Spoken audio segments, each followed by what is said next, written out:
Hello, അസ്സാം വലൈക്കും. മെഹക്കീന്നാണ്. Again ഇന്നൊരു വീഡിയോ ആയിട്ടാണ് വന്നേക്കുന്നത്. മറ്റൊന്നുമല്ല, നമ്മളുടെ സോഷ്യൽ മീഡിയ വഴി, അതായത് ഇപ്പോൾ ഇൻസ്റ്റാഗ്രാം, വാട്സപ്പ് അല്ലെങ്കിൽ ഫേസ്ബുക്ക് ത്രോ ഒക്കെ ആയിട്ട് ഓർഡേഴ്സ് എടുക്കുന്ന അല്ലെങ്കിൽ ഒരു സോഷ്യൽ മീഡിയ പ്ലാറ്റ്ഫോം വഴി ഓൺലൈൻ ബിസിനസ് നടത്തുന്ന ആളുകൾക്ക് പറ്റുന്ന ഒരു മറ്റൊരു അബദ്ധം, അതായത് അതിനെ പറ്റിയൊരു അലർട്ട് തരുന്നതിന് വേണ്ടിയിട്ടാണ് വന്നത്. മറ്റൊന്നുമല്ല, കുറേ ആളുകൾക്ക് പറ്റിപ്പോകുന്ന ഒരു കാര്യമാണ്. മറ്റൊന്നുമല്ല, നമ്മൾ ഒരു ഓർഡർ തന്നിട്ട് നമ്മളൊരു 1000 രൂപയുടെ ഒരു പ്രൊഡക്റ്റ് വാങ്ങിച്ചു എന്ന് വിചാരിച്ചോളൂ. അതായത് നമ്മളെ കയ്യിൽ നിന്ന് 1000 രൂപയുടെ വർത്തുള്ള ഒരു പ്രൊഡക്റ്റ് നമ്മുടെ അടുത്ത് വാങ്ങിച്ചു. ദെൻ കസ്റ്റമർ, ഓപ്പോസിറ്റ് നിൽക്കുന്ന കസ്റ്റമർ, ഇത് കൂടുതലും എനിക്ക് തോന്നിയിട്ടുള്ളത് നോർത്ത് ഇന്ത്യൻസിൻ്റെ ഭാഗത്തു നിന്നാണ് ഇങ്ങനെയുള്ള ഫ്രോഡുകളി കൂടുതലും വരുന്നത്. നമ്മുടെ നാട്ടിലും ഉണ്ട്, കേരളത്തിലില്ല എന്നല്ല പറയുന്നത്. പക്ഷേ കൂടുതലും നോർത്തിൽ നിന്നുള്ള ആളുകളാണ് ഇങ്ങനെ പറ്റിക്കുന്നത്. അപ്പോൾ അങ്ങനെയുള്ള ആളുകൾ ചെയ്യുന്ന ഒരു പരിപാടിയാണ്. അതായത് ഇപ്പോൾ നമ്മൾ ഗൂഗിൾ പേയിൽ പേയ്മെൻറ്റ് ഇട്ടതിൻ്റെ സ്ക്രീൻഷോട്ട് അയക്കാൻ പറയും. നമ്മൾ ക്യാഷ് ഓൺ ഡെലിവറി ഇല്ലാത്ത ആൾക്കാർ സ്വാഭാവികമായിട്ടും ഗൂഗിൾ പേയോ ഫോൺ പേയോ ഒക്കെ വഴി പേയ്മെൻറ്റ് ഇടാൻ പറയും. അപ്പോൾ ഈ ഗൂഗിൾ പേ വഴി പേയ്മെൻറ്റ് ഇടുമ്പോൾ അവർ 1000 രൂപയുടെ സാധനമാണ് പർച്ചേസ് ചെയ്തതെന്ന് വെച്ചാൽ അവരൊരു 10000 രൂപ ഇടും. എന്നിട്ട് പറയും, സോറി മാം, മിസ്റ്റേക്കായിട്ട് പറ്റിയതാണ്, നിങ്ങൾ ബാക്കി 9000 അവർക്ക് തിരിച്ചിട്ട് കൊടുക്കാൻ പറയും. അപ്പോൾ അത് അവർ സ്ക്രീൻഷോട്ട് അയക്കുന്ന സമയത്ത് എങ്ങനെയാണ് അയക്കലെന്ന് വെച്ചാൽ, ഞാൻ കാണിച്ചു തരാം, ഈ സ്ക്രീനിൽ കാണിച്ചു തരാം. നിങ്ങൾക്ക് എത്രത്തോളം കാണുമെന്നുള്ളത് എനിക്കറിയില്ല.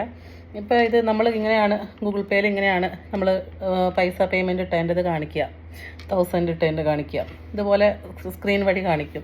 അപ്പോൾ അവർ ചെയ്യുന്നത് എന്താ വെച്ചാൽ, ഇവിടെ ഈ മെസ്സേജിൻ്റെ ഭാഗത്ത് 1000 അടിച്ചിട്ട് നമ്മളെ 10,000 അടിച്ചിട്ട് അവിടെ ഒരു നമ്മളെ ഈ ഗ്രീൻ ടിക്ക് ഉണ്ടാവുമല്ലോ, ഇതുപോലെ, അതായത് ഇപ്പോൾ ഇതുപോലെ, എന്നിട്ട് താഴെ ടൈമും എല്ലാം അവർ ടൈപ്പ് ചെയ്ത് വയ്ക്കും. ടൈപ്പ് ചെയ്തിട്ട് നമുക്ക് ഇതിൽ എങ്ങനെയാണോ വരുന്നത് അതുപോലെ തന്നെ ടൈപ്പ് ചെയ്തിട്ട് ടൈം അടക്കം അവർ ഇതിൻ്റെ അകത്ത് ടൈപ്പ് ചെയ്ത് അയച്ചു തരും നമുക്ക്. എന്നിട്ട് അത് സ്ക്രീൻഷോട്ട് എടുത്തിട്ട് നമുക്ക് അയച്ചു തരും.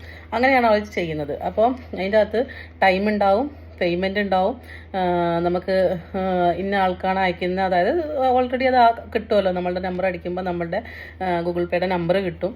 ആ സമയത്ത് ഇതുപോലെ ടൈപ്പ് ചെയ്തിട്ട് ഈ ബ്ലൂ ടിക്കൊക്കെ ഇട്ടിട്ട് ഗ്രീൻ ടിക്കൊക്കെ ഇട്ടിട്ട് അവർ അയച്ചു തരും. ആ സമയത്ത് നമ്മൾ സ്വാഭാവികമായിട്ടും ചില ആൾക്കാർ ഫ്രഷേഴ്സ് ആണെങ്കിൽ, അതായത് ഓൺലൈൻ പ്ലാറ്റ്ഫോമുകളിൽ തുടക്കക്കാരാണെങ്കിൽ പറ്റുന്നൊരു അബദ്ധമാണ്, പെട്ടെന്ന് പേയ്മെൻറ്റ് കിട്ടിയെന്ന് വിചാരിച്ചിട്ട് നമ്മൾ സന്തോഷിക്കും. ഇനി അങ്ങനെ പറ്റിയ ഒരാൾക്കാരുണ്ട്, അതുകൊണ്ടാണ് പറയുന്നത്.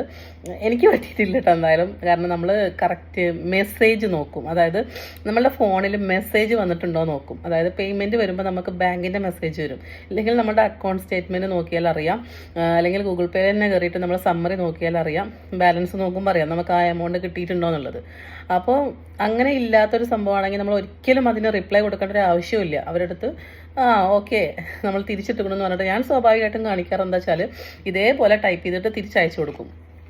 നമ്മൾ ഒരു 15,000 അല്ലെങ്കിൽ 20,000 ഒക്കെ ടൈപ്പ് ചെയ്തിട്ട് ഇതുപോലെ അയച്ചു കൊടുത്തിട്ട് പറയും തിരിച്ചിട്ട് തരാൻ പറയും. അപ്പോൾ അവർക്ക് മനസ്സിലാവും നമുക്കത് അറിയണമാണ്. അപ്പോൾ അവരങ്ങനെ നമ്മളെ ബ്ലോക്ക് ചെയ്ത് പോകും. സോ നോർമലി ചില ആളുകൾക്ക് പറ്റിയിട്ടുള്ള കാര്യമാണ്. എൻ്റെ 2-3 ഫ്രണ്ട്സിന് അങ്ങനെ പറ്റിയിട്ടുണ്ട്. അവർ പറഞ്ഞത്, ഇവർ അക്കൗണ്ടിൽ പൈസ ഉള്ളവരായിരിക്കും. ചില ആൾക്കാർക്ക് പൈസ ഉണ്ടാവില്ല. നമുക്ക് ഇനിയിപ്പോൾ അഥവാ അബദ്ധം പറ്റുന്ന സമയത്ത് ഇട്ട് കൊടുക്കാൻ നോക്കുമ്പോൾ പോവില്ല, കാരണം പൈസ ഉണ്ടാവില്ല. ആകെ നുള്ളിപ്പറക്കിയൊക്കെ എടുത്തായിരിക്കും പർച്ചേസ് ചെയ്തിട്ടുണ്ടാവുക. അപ്പോൾ പേയ്മെൻറ്റ് തിരിച്ചിട്ട് കൊടുക്കാൻ കാണൂല.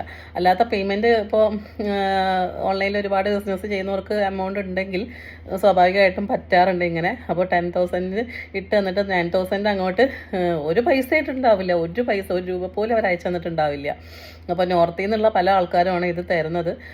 പ്രത്യേകിച്ച് ഇങ്ങനെയുള്ള കാര്യങ്ങൾ ശ്രദ്ധിക്കണം. ഓൺലൈൻ പ്ലാറ്റ്ഫോമിൽ ബിസിനസ് തുടങ്ങുന്നവർക്ക് വേണ്ടിയിട്ടാണ് നമ്മൾ പറയുന്നത്. ഇങ്ങനെ പല ആളുകൾക്കും പറ്റിയിട്ടുണ്ട്. അവരിങ്ങനെ സ്ക്രീൻഷോട്ടൊക്കെ അയച്ചു തരും. പിന്നെ ഇപ്പോൾ പറയുന്നുണ്ട് ഗൂഗിൾ പേയുടെ കറക്റ്റ് ഇതുപോലെ ഗൂഗിൾ പേയുടെ ആപ്പുകൾ വഴി ഫേക്കായിട്ടുള്ള റെസിപ്റ്റ് ഉണ്ടാക്കാം എന്നുള്ളത്.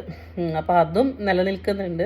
അപ്പോൾ നിങ്ങൾ എന്തായാലും നിങ്ങളുടെ അക്കൗണ്ടിൽ പൈസ വന്നിട്ടുണ്ടെങ്കിൽ എന്തായാലും അത് നിങ്ങളുടെ മെസ്സേജിൽ വന്നിട്ടുണ്ടാവും, ഇൻബോക്സിൻ്റെ അകത്ത്.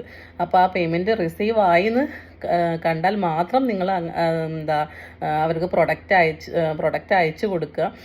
പിന്നെ തിരിച്ച് പേയ്മെൻറ്റ് അഥവാ അങ്ങനെ ഇൻ കേസ് വന്നിട്ടുണ്ടെങ്കിൽ തന്നെ തിരിച്ച് പേയ്മെൻറ്റ് എടുക്കുമ്പോൾ കറക്റ്റ് ശ്രദ്ധിച്ച് കണ്ട് ഗൂഗിൾ പേയിൽ കയറിയിട്ട് പേയ്മെൻറ്റ് വന്നിട്ടുണ്ടോ എന്ന് ചെക്ക് ചെയ്തിട്ട് തന്നെ നിങ്ങൾ എമൗണ്ട് അയച്ചു കൊടുക്കുക.